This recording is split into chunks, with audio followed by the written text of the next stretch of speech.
Hey, Bass Bees. So today I'm gonna do some grafting. Thought I'd bring y'all along. I don't know how well it'll show it or whatever, but y'all can hang out with me for a minute.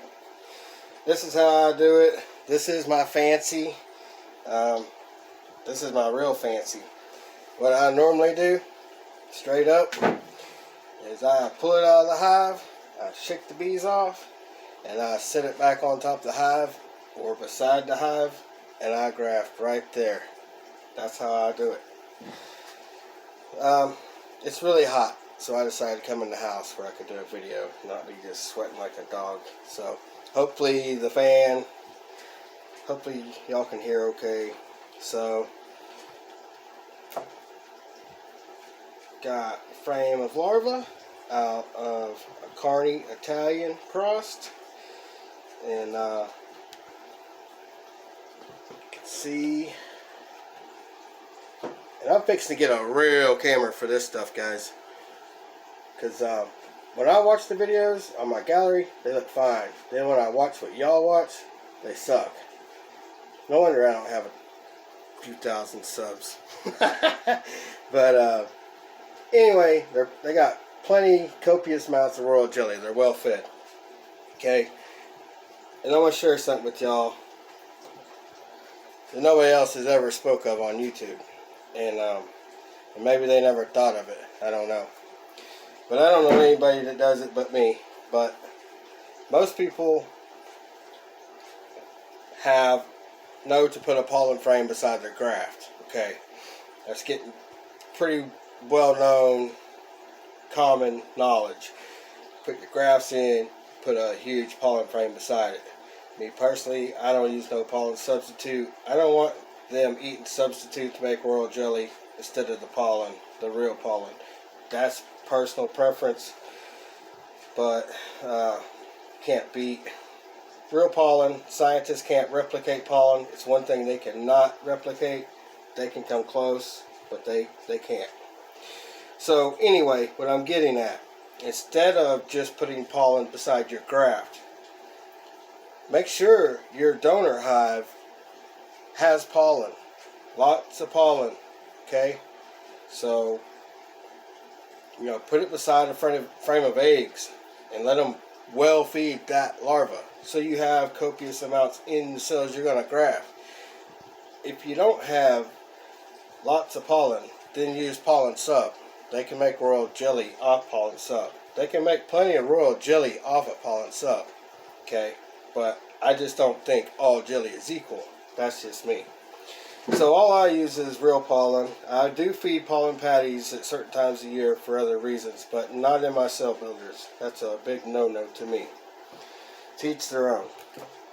So anyway, that's one way to get larvae with a lot of royal jelly to make it easier for you to graft. Just an idea. That's how I roll. We usually have a lot of pollen coming in. Dang, what these glasses? All of a sudden I can't see. I got hot earlier. That ain't helping. I got real hot. That's kind of why I'm in the house too. So when I do get to come in the house, I usually just throw a couple frames and lean it up. Nothing to it. And when you go in, this is the tongue. This is the plunger. This is a bamboo. These are hard to find, or at least for me they're hard to find. I order bamboo, they ship me plastic every time. But this is my Old Faithful. I've had this, it's bent, warped, melted. And this is my baby right here. This is Old Faithful. So what I do is I let the tool do the work. I look at the larva, I see what side of the cell it's on.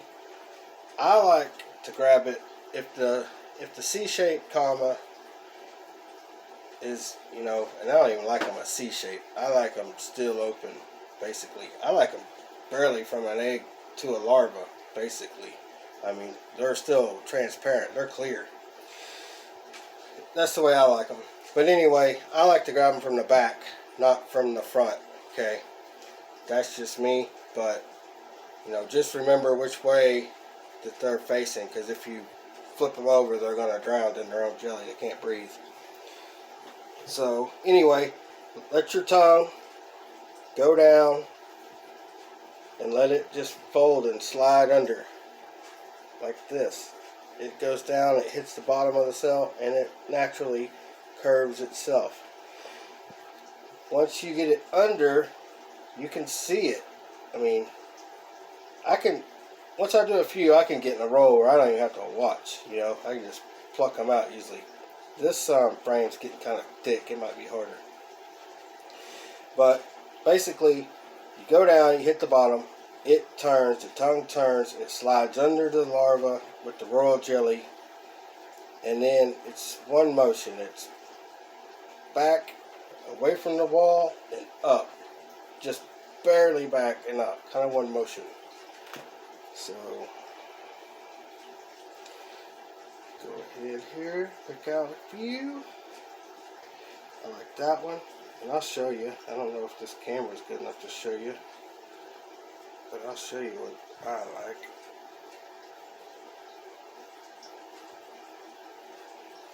I don't know if you're going to be able to see that one.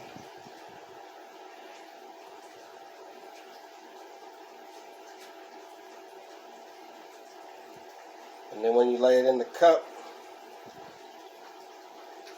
kind of like try to touch the edge of the larva so it sticks. And then you push your plunger against the larva and you pull it out from underneath it. You don't really just want to push it off with your plunger.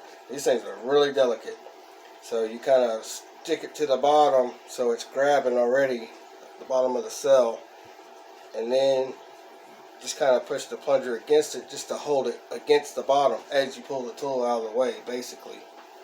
If it's got a lot, sometimes you can plunger it off. Or if they're pretty big, same thing. Stick it to the bottom, plunge it down, pull out. I keep a damp towel as I go.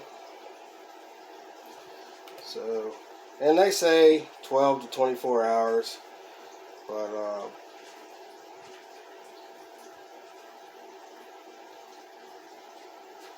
there's another one. I like the smaller the better as far as I'm concerned.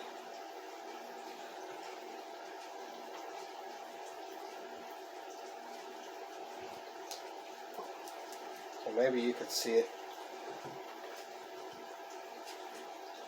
in the cup. I'll share it with y'all. Let's see if I can hold still.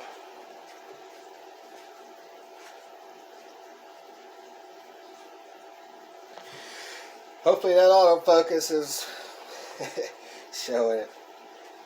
I don't like autofocus.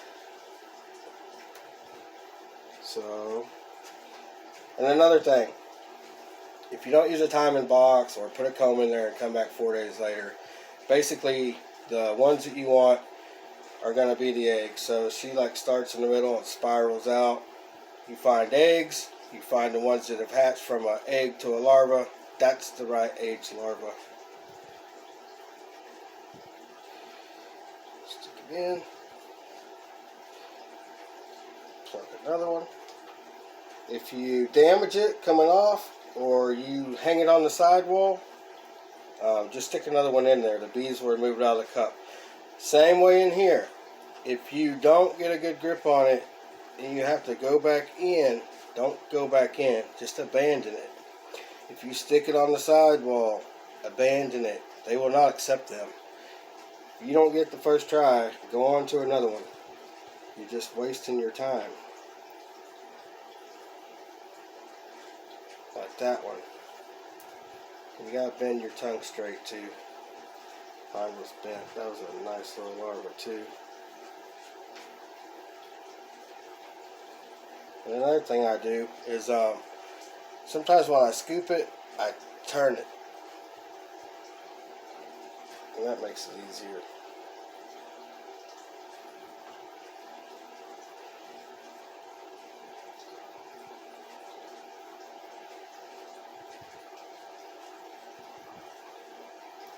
And I'll say one thing. I don't think people realize what some YouTubers go through to make videos. I got all kinds of stuff propped up. I got a Beeshe's Bees metal hanger bent up because my tripod kept falling.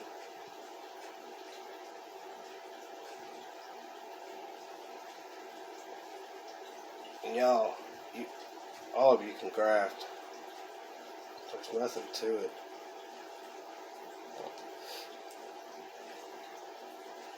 It's really not. It's just a, they're just finicky. It's just a motion. Once you get that motion down, it's a wrap. But everybody's got in their head grafting so hard, you know, making queens. Man, this is simple. I'm going slow for y'all's sake. For real.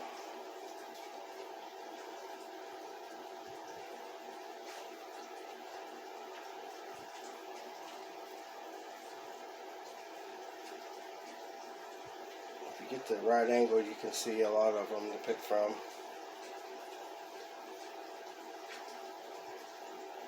Pluck.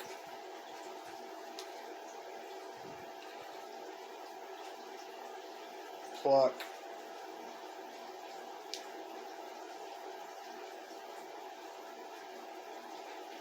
Pluck. Catch my drift. See how unobtainable it is? Unobtainable. It's not that hard, guys. This is the simple part. This is simple. It's after you make the queens. Getting them mated. Getting them not to tear down the cells. Getting them not to eat the cells. Getting them not to abandon the cells. Lots of problems. And y'all need to go through them problems. You need to learn. And you need to have the cells ate because there was a protein shortage and they ate the royal jelly and the larva for protein. You need to go through them trials and tribulations. And you'll be better for it. You'll understand so much more. Everybody thinks I grafted. Okay, it's a wrap. I can start telling people what they're doing, how I do it, you know. That simple. It's from here on out. That's the tough part, guys. But you gotta start somewhere. So give it a try. Those of you that are interested, you just seen nothing to it but to do it. Show me love, like and subscribe. Much love, Bass Bees.